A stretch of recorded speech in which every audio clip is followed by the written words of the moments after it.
Mon podcast IMO.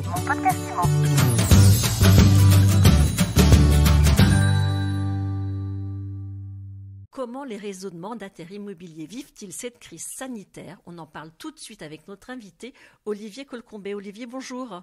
Bonjour Ariane. Olivier, vous dirigez Digitereux qui regroupe à la fois les réseaux Capifrance, Optimum, Dreamkey. Alors, au total, ça représente combien de conseillers immobiliers aujourd'hui Digitereux? Alors le groupe, c'est sur ces deux marques principales, Optimum et Capifrance, c'est 5400 conseillers en ce début d'année 2021. Ça vous place en combienième position des réseaux de mandataires, 5400 conseillers? Alors ça dépend quels critères on prend en considération. Si on prend l'effectif, on est deuxième ou troisième. Si on prend la performance individuelle, on est premier. Et si on prend le chiffre d'affaires total, nous devons être second. Comment avez-vous traversé 2020, Olivier? 2020, c'est une année très exceptionnelle. Un démarrage fulgurant sur janvier-février, un coup de frein, bien évidemment, avec le confinement du 15 mars au 15 mai. Et puis, nous avons ensuite regrignoté et récupéré peu à peu notre chiffre d'affaires. Un petit gel en novembre et un finish, un vrai sprint sur le mois de décembre avec une progression par rapport à l'année dernière de plus de 25%. Donc une année vraiment mouvementée, mais qui finalement nous a souri puisque nous avons réussi à totalement stabiliser notre activité et faire une année comparable à 2019 malgré bien évidemment la baisse de marché, 8 à 10% des volumes, mais aussi cette difficulté, et ça sera ce que je garderai en tête, cette difficulté pour les Français pour organiser leurs sessions et donc pour nos conseillers, cette agilité, cette grande aptitude à s'adapter pour accompagner les vendeurs et les acheteurs. Est-ce que justement vos conseillers immobiliers indépendants, vous estimez qu'ils sont mieux armés que les agents traditionnels, disons, pour affronter cette crise? Alors, par politesse, je m'amuse pas beaucoup à comparer. En revanche, je vois qu'il y a des atouts. Quand vous êtes conseiller en immobilier indépendant, vous êtes habitué à travailler en home office. Le confinement a généré beaucoup de télétravail. Ils étaient déjà habitués. Ensuite, sur le plan des outils, bien évidemment, toute notre chaîne de valeur est dématérialisée, elle est digitalisée, puisque souvent j'aime bien employer le mot digital, nous sommes physiques et digital. Et donc oui, ils étaient bien mieux préparés parce qu'ils étaient entraînés et que leurs outils étaient définis et ont été développés pour pouvoir travailler de chez soi et travailler efficacement. C'est un fait que quand vous fermez une agence pendant 3 mois, elle est un atout dans la rue pour rencontrer le chaland. Une fois qu'il n'y a plus personne dans les rues et que l'agence est fermée, vous avez toujours les coûts de l'agence, mais vous n'avez plus le bénéfice. Et ça, forcément, ça a été dur pour les réseaux traditionnels français qui sont avec agence. Est-ce qu'en cette période un peu compliquée, il y a toujours des vocations pour devenir conseiller immobilier au niveau des recrutements chez vous? Comment ça s'est passé? Alors, on a une année 2020 exceptionnelle en recrutement. Donc, il s'avère qu'il y a eu 3-4 phénomènes. Le premier, le confinement. Le confinement a poussé les gens à réfléchir, à se poser des questions sur leur organisation. C'est toute la dimension sociétale de la crise et de l'offre de valeur de notre business model. Donc oui, nous avons eu beaucoup de candidats. On a continué notre sélection assez précise pour recruter les meilleurs. Et on a bien développé nos équipes commerciales, donc nos équipes de conseillers, plus de 20% sur l'année. Et ça, c'est un très beau score pour nous, en ayant environ refusé 30% des candidats qu'on a estimé ne pas être dimensionnés pour bien démarrer au sein de nos marques, puisque, comme vous le savez, on veut et on dimensionne nos activités, nos équipes commerciales pour être des professionnels de l'immobilier. Et pour cela, on recherche des talents, bien évidemment. Les Français se sont posés aussi beaucoup de questions sur leur propre organisation, parce que quand ils ont télétravaillé, ils ont eu un certain intérêt, d'autonomie, d'organisation du travail, d'espace. Ça pousse les Français à déménager, on le sait, on l'a vu. Donc ça a aussi eu un impact sur leur organisation personnelle et leur organisation du travail. Et le modèle que l'on propose est séduisant quand on cherche de l'autonomie, à se responsabiliser, à fixer son niveau de rémunération et son niveau d'engagement dans le travail. Mais parlons rémunération justement. En moyenne, ils gagnent combien les conseillers immobiliers? Alors, c'est très très variable. Ce qui est intéressant, c'est de voir qu'ils se fixent des objectifs, et de ces objectifs, ils ont un volume de travail à générer, puisque pour faire X actes, il vous faut X compromis et Y mandats. Donc ça, c'est le premier point, c'est cette liberté dans la fixation de leurs objectifs. Ensuite, en termes de rémunération, on a des conseillers dans nos barèmes à plus de 200 000 euros, ils font 98% de la commission est pour eux, et on a une vingtaine de pourcents qui sont à ces niveaux, donc des très gros performeurs, une grosse réussite individuelle. En termes de moyenne, un conseiller, en moyenne, il fait 55 000 dans le groupe, ce qui est une très belle performance. Et ce qui est intéressant, c'est de voir la progression de ce conseiller. Au-delà de 2 ans, il continue à progresser et il peut voir, il fait 5 à 10% de progression par an, ce que rarement fait un salarié, bien évidemment, sur sa rémunération. Donc on voit qu'ils s'installent et ils continuent à développer leur marketing local et à travailler de mieux en mieux, très très accompagnés par la marque. 160 000 heures de formation en 2020 au sein de Digitero Academy, ce qui est colossal. Donc voilà, donc on continue, on est sur notre segment d'accompagnement très professionnalisé des conseillers. Et on vient de faire une étude Kantar interne qu'on est en train de décortiquer. Et cette étude, elle souligne à quel point le niveau d'accompagnement et de satisfaction est élevé au sein du groupe, comme l'a souligné le coach chez Kantar, qui nous ont dit vous avez des résultats incroyables.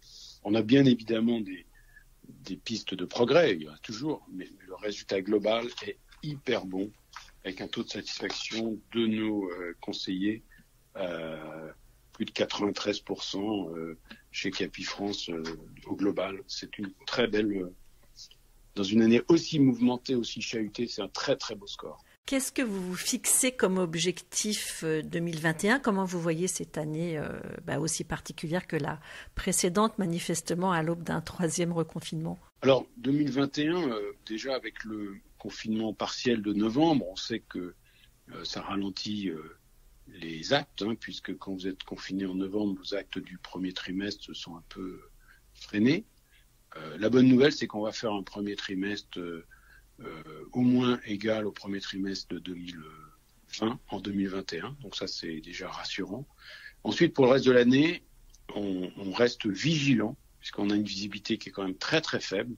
On va peut-être nous annoncer très rapidement un nouveau confinement ou un confinement partiel. Donc, je suis prudent, mais confiant. Je pense qu'on a les bonnes marques, les bonnes équipes aux beaux endroits. Maintenant, si le confinement est trop fort ou si l'État arrête les différentes aides et subventions, on peut avoir un frein en termes d'activité économique. Et si ce frein intervient, ce sera plus compliqué pour les Français pour rentrer dans un processus de mutation, donc d'acquisition de biens, de financement parce que les banques seront frileuses. Donc on est très très prudent et on surveille ça de très près. Mais pour le moment, on débute une année 2021 de façon très satisfaisante. Mais restons vigilants. Je ne serais pas étonné qu'il y ait à nouveau une baisse d'au moins 10% des volumes sur 2021 versus 2020. Et qu'est-ce que vous fixez en objectif de recrutement de conseillers ? Alors, on a un objectif assez ambitieux pour 2021. Mais vraiment, ce qui nous importe, c'est pas tant le nombre de conseillers qu'on va recruter, c'est notre capacité à les amener au succès. Notre positionnement, on a un taux moitié moins élevé de nos premiers concurrents en termes de turnover, de départ, et celui-ci, on veut le conserver. Et la seule façon de conserver, c'est de développer nos conseillers, parce que s'ils chiffrent, ils sont heureux, s'ils sont heureux, ils restent à nos côtés et ils continuent à se développer. Donc on est vraiment sur cet axe de développement. Et une année à entre 15 et 20% d'augmentation d'effectifs nets de nos réseaux sera une belle année, parce qu'on sait que si on se développe, c'est parce qu'ils chiffrent et parce qu'ils réussissent. Puis notre modèle a montré sa résilience et a montré sa capacité à s'adapter. Nos conseillers sont des patrons entrepreneurs. Dans la crise, ils se bougent énormément. Et bien évidemment, nous, on a fait énormément de choses depuis le mois de mars pour nous adapter et mieux les accompagner dans une année où la visibilité, l'organisation, le marché sont quand même chaotiques. Donc oui, c'est une des forces du modèle, bien évidemment. Ils n'attendent pas le chaland, ils se déploient. Et nous avons énormément investi, nous avons une très belle progression de toute la partie digitale. On a entre 35 et 40% selon nos sources d'augmentation du nombre de visiteurs sur nos sites et du nombre de demandes d'information. Et une demande d'information, c'est ni plus ni moins un lead vendeur qui recherche les services d'un professionnel. Donc ça, c'est énorme et c'est des leads qu'on fournit bien évidemment à nos conseillers, des leads vendeurs. Ensuite, ils vont faire leur estimation dans le but de prendre un mandat. Donc ça, grande satisfaction de ce côté-là. Et un autre critère qu'on continue à développer, l'année 2020 a été une année un peu plus compliquée pour la profession pour rentrer des mandats, parce que l'offre était inférieure à la demande, mais on voit que nous avons dépassé les 42-43% de mandats exclusifs, donc on continue à être sélectif et donc à travailler la qualité de nos mandats, parce qu'on sait que c'est la conversion en vente qui nous intéresse et en acte. Il y a beaucoup de travail de mes équipes et des conseillers sur cet aspect-là, et c'est une vraie satisfaction de voir que notre stock de mandats exclusifs a très sérieusement progressé. On a pris 6 à 7 points de progression sur l'année 2020. Donc, continue dans cette direction. C'est la preuve d'une qualité d'exercice, d'une excellence dans l'exercice de la profession.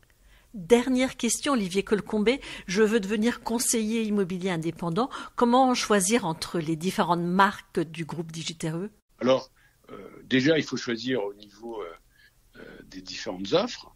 Et nous faisons partie de ces offres. Nous, la position, c'est je suis conseiller et j'en fais mon métier et je deviens professionnel. Certains commencent bien évidemment avec une double activité, mais ils ne sont pas monnaie courante. Ce n'est pas la grosse force de nos équipes. Donc, ils nous rejoignent, on les forme, ils se déploient. Et ensuite, pour choisir entre nos marques, c'est vraiment plutôt à l'affect, j'ai envie de dire. Et ensuite, on a beaucoup de conseillers qui travaillent en commun. Donc, on les invite à rencontrer des conseillers actifs, des coachs chez Capifrance, parce qu'on a un processus de mise en relation, ou des RR et conseillers chez Optium. Et dans ce contexte, eh bien, ils ont plus ou moins d'affect, de relations aisées avec l'équipe ou les personnes avec qui ils sont en relation. Et comme on pense dans le groupe que c'est l'humain qui prime, ça, c'est un élément critique d'être bien inséré dans une équipe pour réussir localement. Et ensuite, on peut plus ou moins aimer l'orange ou le bleu. Ensuite, il y a des critères qui sont complètement personnels. Et MySweetImmo connaît ça parfaitement. Il y a une dimension qui est pas rationnelle au final aussi, parce que je préfère tel logo, je préfère telle marque. Et je me sens plus d'aspiration, plus proche de tel ou tel réseau du groupe. Et en termes de performance, c'est assez similaire. Mais il y a des cultures différentes. Nous, on dit qu'elles ont une ADN différente, ces deux marques.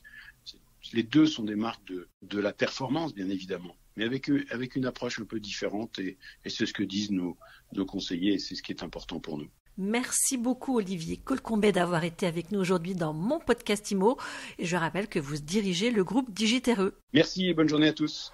Mon podcast IMO. Mon podcast IMO.